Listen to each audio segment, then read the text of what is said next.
1월, 2월 두 달 동안은 우리 예소망교회의 비전에 대해서 말씀을 살펴보고 있습니다.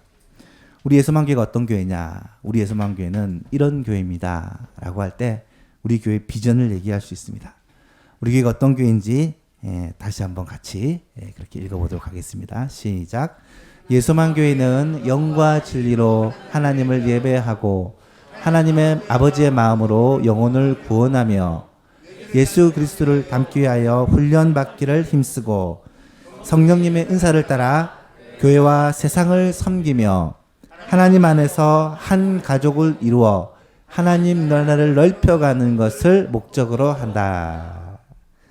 우리 교회는 바로 그런 교회입니다. 이 교회 비전을 5가지로 항목으로 나누어 보면 첫 번째는 하나님께서 기뻐 받으시는 참 예배를 드리는 교회로 세워가기를 우리는 기도하고 있고요. 두 번째는 영혼 구원을 위해 전도와 선교에 힘쓰는 교회가 되고자 그렇게 소원하고 있습니다. 또한 모든 성도들이 예수님을 닮기 위해서 훈련받고 또 다음 세대를 믿음으로 양육하는 교육에 온 힘을 쏟고 있고요. 그리스도의 몸된 교회를 위해서 섬기는 일에 지역사회와 또 이 나라를 섬기는 일에 교회가 헌신을 합니다. 다섯 번째로 하나님 안에서 한 가족을 이루어 서로 교제하는 일에 힘쓰므로 말미암아 우리의 소망교회는 하나님 나라를 넓혀가는 것을 목적으로 합니다. 이 말을 조금 더 간단하게 요약을 하면 우리의 소망교회의 비전은 예배, 전도, 훈련, 섬김, 교제에 힘쓰므로 말미암아 하나님 나라를 넓혀가는 것입니다. 하나님 나라를 넓혀간다는 말은 부흥을 이루어간다는 말입니다. 교회의 가장 최종적인 목적은 하나님의 나라가 우리의 소망교회를 통해 이 땅에 이루어져 가는 것이다 라고 말할 수 있습니다. 이것이 성경적인 교회, 건강한 교회의 모습이고 이 교회의 비전을 따라갈 때 우리 예소망교회 성도들은 정말로 행복한 성도들이 될 수 있다라는 사실입니다. 예소망교회가 꼭 그런 교회가 될 수 있기를 주님의 이름으로 축복합니다. 오늘은 교회의 5번째 비전인 교제에 대해서 함께 말씀을 나누려고 합니다. 여러분, 아이가 태어나면 그 아이는 건강하게 잘 자라는 일이 무엇보다 중요합니다. 육체도 자라고 정서도 자라고 영도 자라야 합니다. 제가 우리 교회에 처음 왔을 때 서아는 첫 교회 출석을 했어요. 이제 엄마가 몸조리를 하고 처음 교회 와서 기도받고 할 때 제가 이 교회를 왔습니다. 그리고 사랑이는 엄마 뱃속에, 그것도 임신 초기에 모양이 갖추어지지도 않았을 때입니다. 그런데 그 서와 그 사랑이가 지금 교회를 뛰어다니고 있어요. 참 2년이라는 시간이 짧은 시간이지만 아이들에게 있어서는 굉장히 빠른 성장을 경험하는 시간이 아닌가 생각을 합니다. 여러분, 영적인 생활에 있어서도 마찬가지입니다. 예수님을 믿고 예수님을 나의 구주로 영접하는 순간 우리는 영적으로 새롭게 태어난다, 거듭난다 라고 말을 해요. 요한복음 1장 12절에 영접하는 자, 곧 그 이름을 믿는 자들에게는 하나님의 자녀가 되는 권세를 주셨다 라고 말하는데 이 말은 영적으로 새롭게 태어난다라는 말입니다. 하나님의 자녀로 태어나게 되면 마찬가지로 그 자녀는 갓난아기 어린아이예요. 그 어린아이가 이제는 청년으로 어른으로 점점 자라나가야 된다는 것입니다. 갓난아이 상태로 그대로 정체되어 있으면 결코 안 됩니다. 영적으로도 우리는 정정 성장과 성숙을 계속해야 그리스도인으로 건강하게 자라나야 한다라는 것은 신앙생활에 있어서 굉장히 중요한 부분이죠. 베드로 사도는 갓난 아기들 같이 순전하고 신령한 젖을 사모하라. 이는 무엇하기 위해서요? 그로 말미암아 너희로 구원에 이르도록 자라게 하려 함이라. 신령한 젖을 통해서 갓난 아이가 자라나듯이 우리도 하나님의 말씀을 통해 주의 은혜를 통해 건강하게 자라가야 한다는 것을 말씀하고 있습니다. 오늘 본문 42절의 말씀에 보면 초대 예루살렘 교회 성도들이 신앙생활을 통해 자라나는 모습을 보게 됩니다. 42절에 보십시오. 그들이 사도의 가르침을 받아 서로 교제하고 떡을 떼며 오로지 기도하기를 힘쓰니라. 제가 너무 좋아하는 말씀이고 늘 인용하는 말씀입니다. 그들이 사도들의 가르침을 받아 서로 교제하며 떡을 떼며 오로지 기도하기에 힘썼다. 그렇게 함으로 말미암아 그들이 갓난 아이에서 이제 청년으로 어른으로 자라나게 되었다라는 말입니다. 여러분 41절 바로 앞에 말씀을 보면 이 사람들이 어떤 사람이냐. 여기서 그들은 바로 베드로의 설교를 듣고 예수님을 믿고 구주로 영접하고 그 자리에서 세례를 받아 이제 영적으로 거듭난 갓 태어난 어린 아이들이라는 거예요. 예수님을 처음 믿은 새가족 어린 아이들인 그들이 어떻게 자라난다고요? 사도들의 가르침을 받고 서로 교제하고 떡을 떼며 또 오로지 기도함으로 말미암아 영적으로 자라나게 되었다라는 것입니다. 첫 번째는 먼저 사도의 가르침을 받아서 그들이 자라났습니다. 다시 말하면 사도들로부터 하나님의 말씀을 배운 것입니다. 여러분 하나님의 말씀은 성도에게 있어서 생명의 양식입니다. 이것을 먹지 않으면 자랄 수가 없다라는 거예요. 신앙의 연수가 오래되고 믿은 지 세월이 지나면 저절로 자라는 것이 아니라는 말입니다. 여러분 교회 생활을 아무리 많이 해도 집사님, 권사님, 장로님 직분을 받아도 하나님의 말씀을 먹지 않고 하나님의 말씀을 배우지 않으면 자라지 않고 그 자리에 머물러 있다라는 거예요. 반드시 말씀을 통해 자라게 됩니다. 바울사도는 디모데후서 3장에서 이렇게 말씀합니다. 모든 성경은 하나님의 감동으로 된 것으로 교훈과 책망과 바르게 함과 의로 교육하기에 유익하니 이는 못하기 위해서요 하나님의 사람으로 온전하게 하며 모든 선한 일을 행할 능력을 갖추게 하려며 합니다. 여러분 하나님의 말씀이 우리에게 하시는 일이 무엇입니까? 우리로 하여금 온전하게 자라는 것이고요. 모든 선한 일을 행할 능력을 갖게 하는 것입니다. 이런 영적인 성장과 성숙은 반드시 하나님의 말씀을 통해 이루어지게 된다는 것이죠. 사랑하는 예수방송 여러분, 여러분들이 날마다 하나님의 말씀을 듣고 그 말씀을 읽고 그 말씀을 공부하고 그 말씀을 암송하고 그 말씀을 묵상함으로 말미암아 영적으로 자라나게 되는 놀라운 은혜가 있기를 축복합니다. 말씀을 먹어야 자라게 돼요. 말씀을 먹지 않으면 자랄 수가 없습니다. 두 번째는 어떻게 그들이 자랐습니까? 오로지 기도하기를 힘썼기 때문에 그들은 자랐습니다. 기도는 하나님과 대화하고 주님과 교제하는 시간이에요. 우리의 소원을 하나님 아버지께 아뢰면 하나님의 마음을 우리에게 깨닫게 해주시고 하나님의 뜻을 깨달아 알게 해주십니다.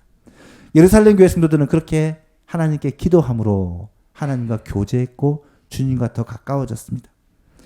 기도하면 어떤 일이 벌어집니까? 하나님께서 기도에 응답해 주십니다. 우리의 소원을 들어 응답해 주신다는 거예요.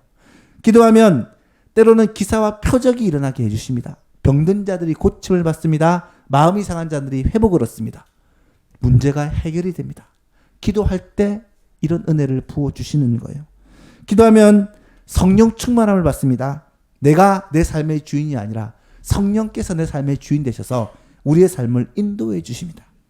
기도함으로 영적 성장을 이루어갈 수가 있다는 것입니다. 사랑하는 예수망교회 여러분, 신앙이 자라가기 위해서는 기도하는 일에 힘을 써야 합니다. 성령의 능력으로 무장되어야 시험도 이기고 죄도 이겨낼 수 있다는 거죠. 기도 응답을 받아야 우리는 필요한 것들을 주께 받을 수 있고 하나님의 은혜와 복을 받고 살 수 있는 것이죠. 기도하지 않고는 이런 좋은 것들이 우리에게 도달할 방법이 없다는 것입니다. 예수만교회 여러분, 기도함으로 가장 좋은 것을 받아 누리는 모든 성도님 될 수 있기를 축복합니다. 기도해야 하나님이 살아계심을 느끼고요.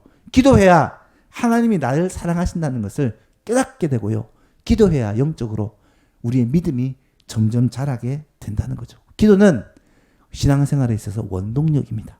기도는 우리 신앙생활의 에너지원이에요. 기도함으로 주님과 더 가까워지고 기도함으로 자라는 모든 성도님 될 수 있기를 바랍니다. 세 번째로 그들은 성전에 모이기에 힘썼습니다. 46절 상반절에 보니까 날마다 마음을 같이하여 성전에 모이기를 힘쓰고. 초대 예루살렘 교회 신앙이 어린 갓난 아기들인 그들이 어떻게 자라나느냐. 매일매일, 여기서 날마다라는 말은 모든 날들, 매일이라는 말이에요. 매일 성전에 나와서 사도의 가르침을 받고 기도하며 그렇게 하나님을 만난 거예요. 여러분, 매일 우리가 회사에 출근하듯이 매일 성전에 나와서 그렇게 말씀을 배운 거예요. 물론 이 시대는 지금과 생활 방식이 다르고 문화가 달라요. 학자들에 의하면 이때 그 사람들의 대부분은 정기적인 직업이 없었다라는 거예요. 그래서 매일 성전에 출근할 수가 있었던 거죠. 근데 지금은 모든 사람들이 각자의 생활에서 일을 하고 있기 때문에, 직장 생활을 하고 사업을 하고 있기 때문에 매일 교회에 나와서 그렇게 예배하고 교제할 수는 없죠. 그럼에도 불구하고 분명한 사실은 모이기에 힘쓰는 것이 지금도 여전히 유효한 하나님의 뜻이라는 거예요. 오늘 이 시대에도 하나님은 교회가 모이기에 힘쓰는 것을 기뻐하고 계시다라는 것입니다. 히브리서 말씀에 뭐라고 말씀합니까? 또 약속하시는 이는 미쁘시니 우리가 믿는 도리의 소망을 움직이지 말고 굳게 잡고 서로 돌아보아 사랑과 선행을 격려하며. 25절 말씀 같이 읽어볼까요? 모이기를 패하는 어떤 사람들의 습관과 같이 하지 말고 오직 권하여 그날이 가까움을 볼수록 더욱 그리하자. 아멘. 여러분, 그날은 어떤 날일까요? 주님 다시 오실 날, 마지막 날, 재림의 날입니다. 주님 다시 오실 날이 가까워질수록 사람들이 모이는 것을 싫어하게 된다는 것입니다. 그런데 그렇게 하지 말고 더욱 권하여 모이기에 힘쓰라 라고 주님은 말씀하고 있는 것입니다. 예수님의 성도 여러분, 모이기에 힘쓰는 저와 여러분 될 수 있기를 진심으로 바랍니다. 모이는 것이 하나님의 뜻이에요. 그래서 주일은 온 교회가 함께 모여 하나님을 예배하는 날입니다. 주일은 다른 어떤 일로 양보할 수 있는 날이 아니에요. 주일은 하나님 앞에 나와 주께 예배드리는데 우리의 최우선 순위를 두어야 할 날이라는 거예요. 그래서 어떤 일이 생기거든 주일날 생기면 다른 날로 옮기시고, 주일에는 하나님 앞에 나와서 예배드리는데 가장 우선순위를 둘 수 있는 여러분 될 수 있기를 축복합니다. 예배드리는 것이 제일 우선입니다.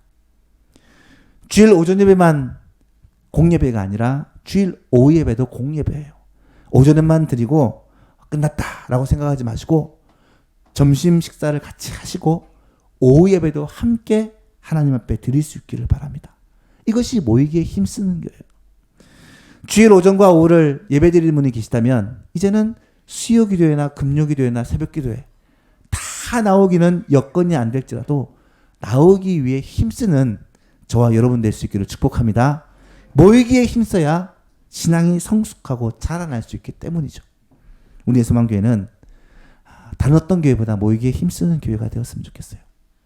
늘 목사님들이 하시는 얘기가 주일 낮 예배의 반이 주일 오후 예배에 나오고 주일 오후 예배의 반이 수요 기도에 나오고 수요 기도의 반이 새벽 기도에 나온다. 그런 얘기를 합니다. 여러분, 우리 교회는 모이기에 힘쓰는 교회 될 수 있기를 축복합니다. 그래서 너무 멀리 흩어져서 모이는 것이 쉽지 않다면 여러분 그 시간에 여러분의 가정에서라도 가까운 교회에서라도 여러분 예배하고 기도하는 일에 힘쓰는 여러분 되었으면 좋겠습니다. 하나님과 만나는 시간을 자주 가져야 돼요. 그게 주님과 가까워지는 비결이에요. 네 번째로 그들은 서로 교제하고 떡을 떼는 일에 힘썼다라는 것이죠. 42절 말씀해 보니까 그들이 사도의 가르침을 받고 서로 교제하고 떡을 떼며 오로지 기도하기를 힘썼다라고 기록을 하죠. 그런데 오늘 본문을 자세히 보시면 41절에서 47절까지를 쭉 읽어보시면 강조점이, 물론 말씀을 배우는 것도 기도하는 것도 전도하는 것도 강조점이 있지만 제일 강조점이 어디냐면 서로 교제하는 데 있다라는 것을 알 수가 있습니다. 42절도 마찬가지지만 44절부터 읽어보시면 믿는 사람이 다 함께 있어. 이 말은 함께 공동생활을 했다는 것이 아니라 각자 흩어져 살았지만 늘 함께 모이고 교제하기를 힘써서 같이 생활했다라는 말입니다. 모든 물건을 서로 통용했다라는 말은 내 것이다. 자기의 소유를 주장하지 않고 다른 사람을 위해 나누고 베풀었다라는 말입니다. 재산과 소유를 팔아 각 사람의 필요를 따라 나누어 줬다라는 말은 많이 가진 사람은 가난한 사람, 없는 사람들을 위해 아끼지 않고 자신의 것을 베풀었다는 말이죠. 그래서 날마다 마음을 같이하여 성전에 모이기를 힘쓰고 집에서 떡을 떼며 기쁨과 순전한 마음으로 음식을 먹고 하나님을 찬미하며 온 백성들에게 칭송을 받으니까 주께서 구원받는 사람을 날마다 더하게 해주셨다. 이 말은 부흥을 경험하게 되었다라는 말입니다. 사랑하는 예수만 교회 여러분, 우리 예수만 교회가 이렇게 교제가 풍성함으로 말미암아 하나님의 부흥을 경험하는 놀라운 은혜가 있기를 간절히 소원합니다. 예수를 믿고 성령 충만을 받은 성도들이 모여서 천국 공동체를 이룬 거예요. 여러분, 천국이 어떤 곳입니까? 그 천국을 맛보고 누리는 곳이 바로 교회라는 곳입니다. 그들은 날마다 성전에 모여서 하나님의 말씀을 배우고 또 기도에 힘썼어요. 그리고 흩어져서 집으로 가니까 뭘 했습니까?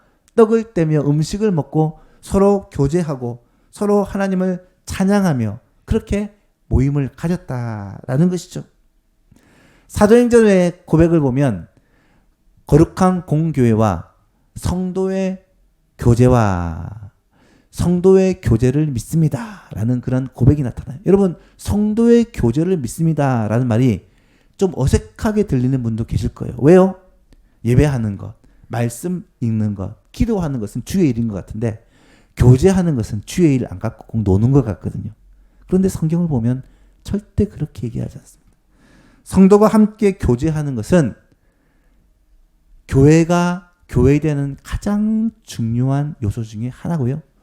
교회는 하나님께 예배하는 만남의 장소인과 동시에 성도가 서로 교제하는 교제장이기도 하다라는 것입니다. 성도의 교제는 교회의 본질일 뿐만 아니라 신앙생활의 본질이기도 합니다.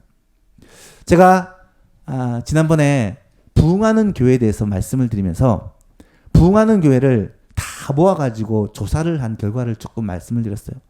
몇 가지 요인들이 나옵니다. 목사님의 좋은 설교, 그리고 성도들의 헌신, 열심히 있는 전도, 교회가 그 부흥하기 위한 조건들이 있는데 그 중에서 첫 번째가 뭐냐? 제일 1번이 부흥하는 교회들의 공동적인 특징이 뭐냐? 살펴봤더니 성도들이 자기 교회를 좋아한다는 거예요. 우리 교회가 좋다라고 생각하는 교회가 부흥하게 되다는 거예요. 여러분, 예수만 교회가 좋으십니까? 그래야 부흥돼요. 우리 교회가 싫은데 누구를 데리고 오겠습니까?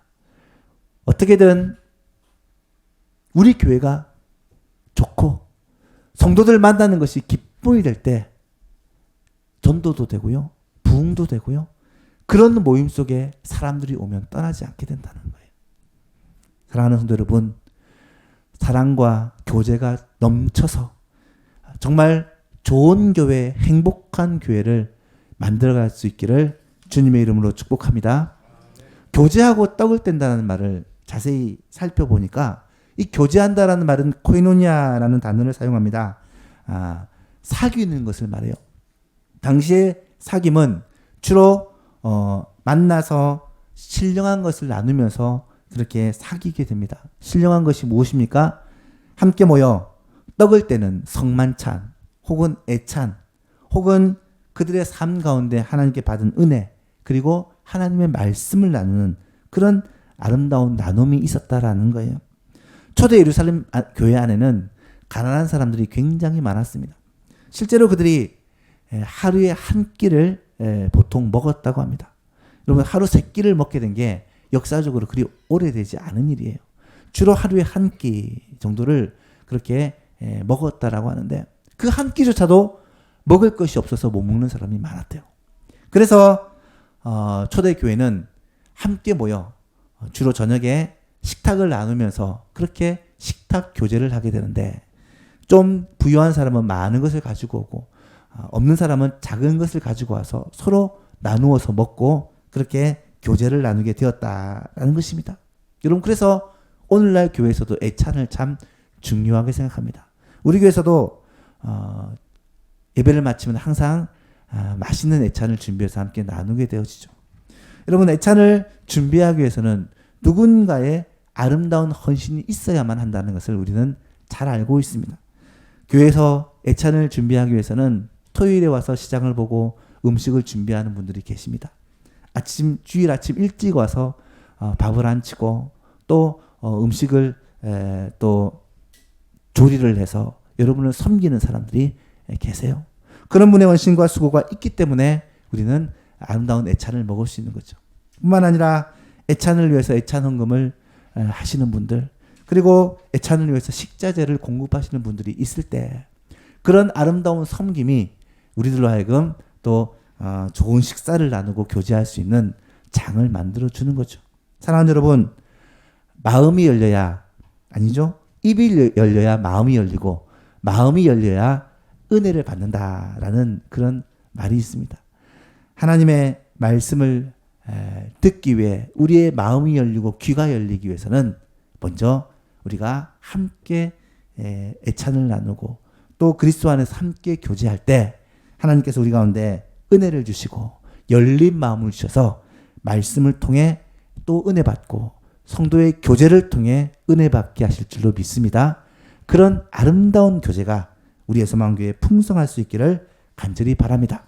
그런데 성도의 교제에는 몇 가지 중요한 특징이 있어요. 단순히 만나서 먹고 교제하고 이렇게 하는 것이 목적이 아니라는 것입니다. 여러분, 그 성도의 교제의 굉장히 중요한 특징은요, 성도가 서로를 돕고 보완해 준다는 의미가 있습니다. 여러분, 그리스도에는요, 이미 구원받은 하나님의 백성이지만 아직 연약한 존재들이에요. 그래서 혼자 힘으로는 신앙을 지켜가는 것이 쉽지 않다는 것입니다.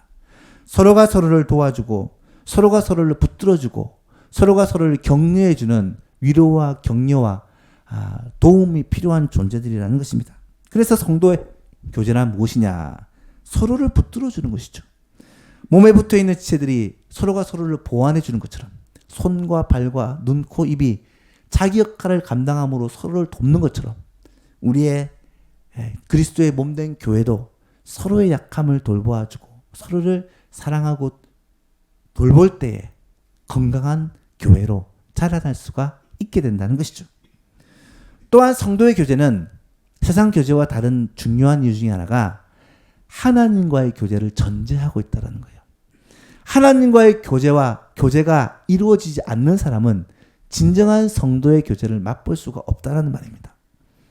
교회 와서 하나님은 모르겠고 말씀은 들리지 않고 다른 것은 모르겠고 그냥 사람들이 좋아서 교회 오는 사람들이 혹 있을 수 있어요. 물론 처음에는 그럴 수 있습니다. 하지만 시간이 지나도 그 단계에 머물러 있다면 결국은 그 사람은 교회를 떠나고 맙니다. 왜 그럴까요?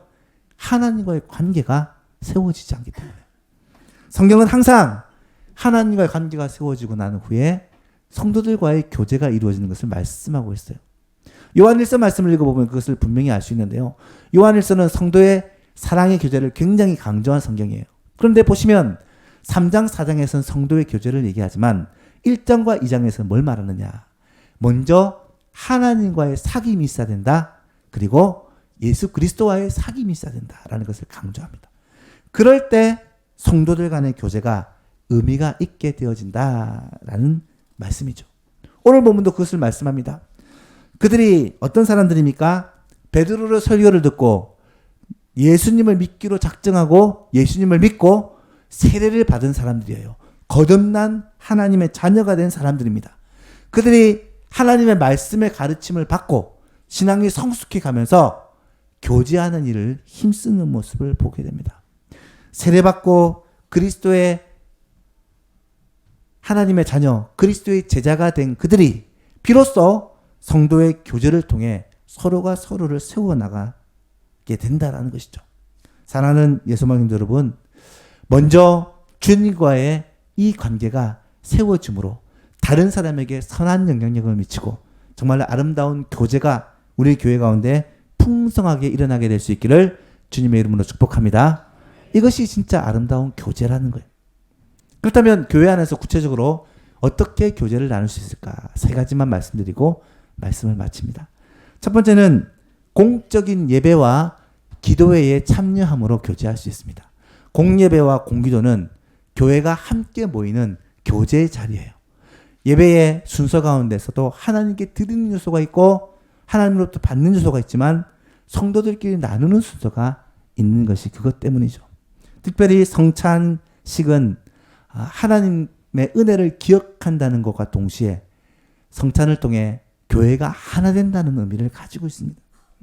두 번째로 구역 모임과 전도의 모임을 통해 교제를 나눌 수 있습니다. 전도의 모임은 아마 원래 말고도 한 달에 한 번, 두 달에 한 번 정도 함께 모여서 식사도 하고 교제하는 모임을 하실 거예요. 그렇게 하는 게 전도의 참된 의미죠. 하지만 구역 모임은 지난 2년 동안 우리 교회에서 제대로 시행이 되지 못했습니다. 여러 가지 방법으로 고민을 했지만 참 쉽지 않다라는 것을 우리가 같이 공감을 했어요. 그래서 지난 연말부터 당회에서 어떻게 하면 이 구역 모임을 의미를 살리고 잘 할 것인가 고민을 많이 하고 있습니다. 새로운 방법들이 아마 도입이 될 것이고요. 3월부터는 온 교회가 구역에 소속되어 함께 하나님의 말씀을 나누고 교제하는 그런 모임이 시작되게 될 것입니다. 여러분, 이런 구역 모임이나 전도의 모임을 통해 소그룹으로 만나 교제하는 것, 이것이 교제하는 아름다운 방법입니다. 세 번째는 여러 가지 교육과 훈련 및 사역 프로그램에 참여하는 거예요. 교회에서 하는 사역 프로그램, 교육 프로그램, 훈련 프로그램을 적극적으로 활용하는 것입니다. 제자반, 3월부터 시작되는 제자반은 이번에는 신약 파노라마, 신약 성경을 전체적으로 보는 그런 교육을 하게 될 것인데, 그런 시간을 통해 하나님의 말씀을 같이 배우고 그리고 또 같이 식사하고 그렇게 교제함을 통해서 우리가 성도의 교제를 맛보고 누릴 수 있어요. 그리고 전도대에 참여해서 함께 복음을 전하고 나누면서 또 교제를 맛보고 누릴 수가 있습니다.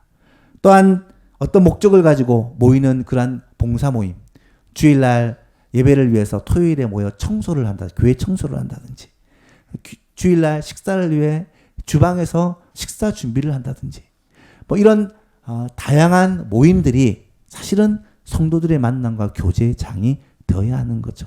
이런 모임들을 통해 서로 교제할 수가 있습니다.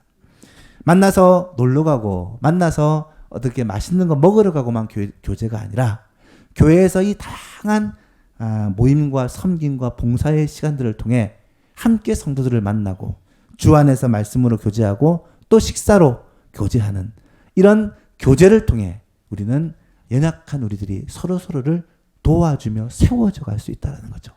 이런 교제가 풍성한 예소망교회가 될 수 있기를 주님의 이름으로 축복합니다. 말씀을 맺습니다. 영국 런던 근처에 가면 실제로 이런 일이 있었다고 합니다. 한 해를 결산하면서 여름에 태풍으로 말미암아 피해를 입은 그런 피해를 보고하는 자리에서 유독 한 숲에서는 모든 나무들이 뿌리째 뽑혀서 그렇게 넘어져 있는 것을 발견하게 됩니다. 조사한 과학자들은 참 많이 놀랍니다. 어떻게 이런 일이 있을 수 있느냐.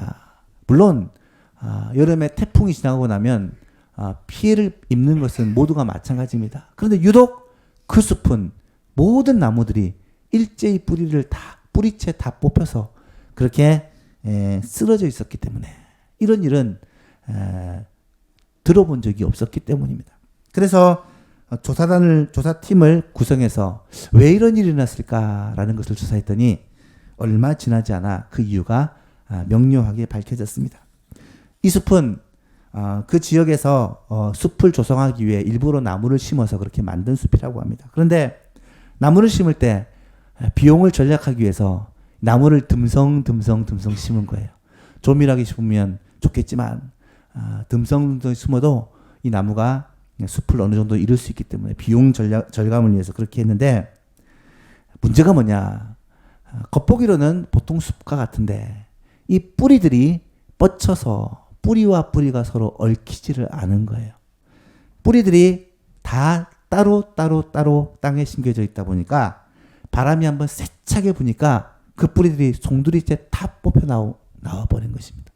다른 숲들은 뿌리와 뿌리가 연결이 되어 있으니까 한 나무가 넘어지려고 해도 다른 나무들이 붙잡아주고 얽히고 설키면서 땅을 단단하게 하고 태풍에도 끄떡없을 수가 있었는데, 이 숲은 각자 따로 노는 나무들이 다 뽑혀버리고 말았다라는 거죠. 여러분, 우리는 분명 서로를 필요로 하는 사람들입니다. 위대한 사람, 대단한 사람은 딴 사람 필요 없이 나 혼자 신앙생활을 잘 해낼 것이라고 생각하지만 결코 그렇지 않아요. 하나님이 우리를 처음 만드실 때부터 하나님은 서로를 돕는 존재로 만드셨어요. 남자와 여자를 창조하셔서 서로 돕는 배필로 지으셨습니다. 예수님이 교회를 만드실 때도 그리스도의 한 몸이 되어 서로의 부족을 채워주는 그러한 교회로 우리를 만들어 주셨다라는 사실입니다. 하나님은 우리가 그리스도 안에서 한 몸의 지체가 되어 서로가 서로를 돕는 그런 아름다운 교제를 하기를 원하고 계십니다. 사랑으로 돌보고 서로를 섬기며 서로를 위해 기도해주고 서로의 부족을 채워주는 일이 교회 가운데 활발하게 일어나는 것이 주님의 소원이요 주님의 뜻이다 라는 사실이에요. 그래서 우리 예수만 교회는요, 하나님이 우리에게 주신 최고의 선물입니다. 여러분 한번 생각해 보세요. 하나님께서 우리에게 어떤 선물을 주십니까? 하나님의 말씀을 선물로 주시고 성령을 선물로 주셨어요. 하지만 그것 못지않게 우리에게 주신 최고의 선물이 바로 교회라는 거예요. 한번 따라해 볼까요? 예수만 교회는 하나님께서 우리에게 주신 최고의 선물입니다. 예수만 교회는 아닙니다. 이제는 안 따라하셔도 됩니다. 예수만 교회는, 우리 예수만 교회 성도들은, 함께 모여 함께 신앙생활하는 우리 믿음의 동력자들은 하나님께서 우리에게 붙여주신 가장 큰 선물이라는 사실이에요. 때로는 나와 맞는 사람이 있고 맞지 않는 사람이 있을 수 있어요. 생각이 다른 사람이 있을 수 있고 성격이 다른 사람이 있을 수 있어요. 그렇지만 분명한 사실은 우리가 얽히절기 연결되어지고 하나의 숲을 이뤄갈 때, 하나의 몸을 이뤄갈 때 우리 예수만 교회는 건강한 교회가 되어지고 이 교회로 말미암아 내가 엄청난 유익을 얻게 된다는 거예요. 아무리 대단한 사람도 혼자 놓아두면 결코 신앙의 승리의 삶을 살 수가 없다는 것을 기억하셔야 됩니다. 우리 예수만 교회가 정말로 모든 성도들이 연결되고 하나 되어 아름다운 공동체를 만들어가는 그런 좋은 교회, 건강한 교회 될 수 있기를 주 이름으로 축복합니다. 모든 성도들이 다 함께 예수님을 닮아가는, 신앙이 성숙해가는, 그래서 주님의 기쁨이 되어지고 주님께서 마지막 시대에 부흥을 주시는 통로로 쓰임받는 우리 예수만 교회가 될 수 있기를 예수 그리스도의 이름으로 축복합니다.